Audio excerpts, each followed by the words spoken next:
and that's always been an honor. I got to make one record with Willie Nelson one time in my life, which was such an honor. I was working with an artist named Janice Ian, who was iconic folk singer from the late 60s, early 70s, and we made a record, and she wrote a song called Memphis. And it was almost like turn of the century, still steamboats, and just amazing, amazing song. And I heard it, and I said, Janice, we should get Willie Nelson to sing with you on this. She goes, Willie Nelson's never going to sing with me. I said, well, why wouldn't he? He sings with almost everybody that he wants to. All we can do is ask, and all he can do is say no. And we got a call back a couple of days after getting it to him and to his manager. And Willie Nelson said he will do it, but he'll only do it on July 3rd, 1999. And this was maybe the end of June, 1999. Wow. But he'll only do it under one circumstance. And I'm like, okay, what is that?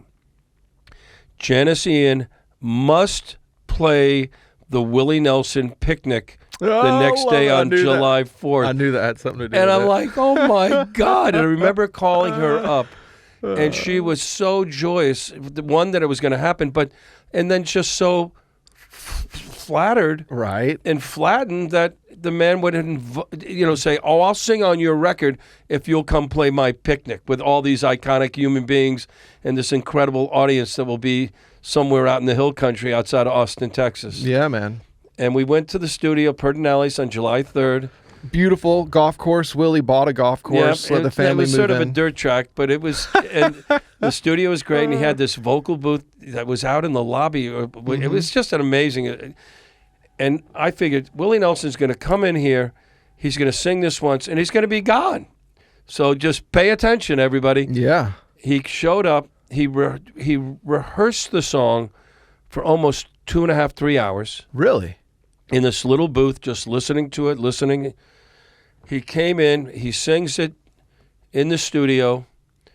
Her lead vocal was already there. He comes in after the first take, and he's sitting there, and he's got his head down, and he's shaking his head back and forth.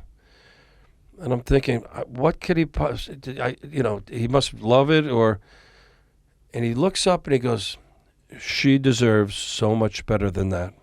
Oh, my goodness. I'm going to go back out there. He sang for almost another 3 hours that afternoon. Wow. And it was just amazing. And then he came in. We listened to the playback. It was just amazing. Everybody sort of filed out. I'm sitting in the control room at Pernales. Willie lights up a joint. I'm like, please, God, let Willie Nelson hand this to me, which he did. And I got so stoned I had to drive to my wife's her grandfather's like 85th birthday party or something at this little camp out in the country, and I was like, I might be too high to drive the car. I might have to have a couple of beers. But and I've been around him a number of times, and he's one of the most magnanimous human beings, and what a gift to this world he is, and his family, and Lucas and Micah, and his sister Bobby in heaven, but just an amazing, amazing guy. And I did have the pleasure one time, after Asleep at the Wheel did their 40th anniversary at a beautiful music hall in Austin, and Willie performed with the band for about 40 minutes. And it's the only time I've ever seen him play with somebody else's band, and it was so different, and it was so amazing, and it was ferocious. And we're sitting out on the bus, and I got to tell him the Willie Nelson joke. Let's hear it. What is the last thing a 21-year-old girl wants to hear after having sex with Willie Nelson? Or, I'm not Willie Nelson. Yeah.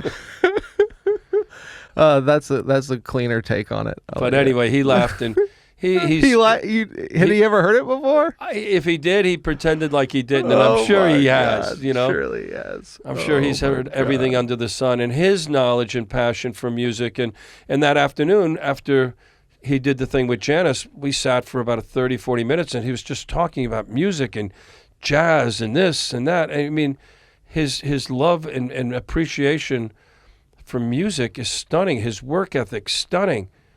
And I know people just saw him a couple of weeks ago in Austin at the picnic. that said he was magnificent. Friends of mine just saw him at Jones Beach with Dylan and Wilco, and I think Lucinda Williams was on that bill. And they said he was stunning. That's my kind of guy.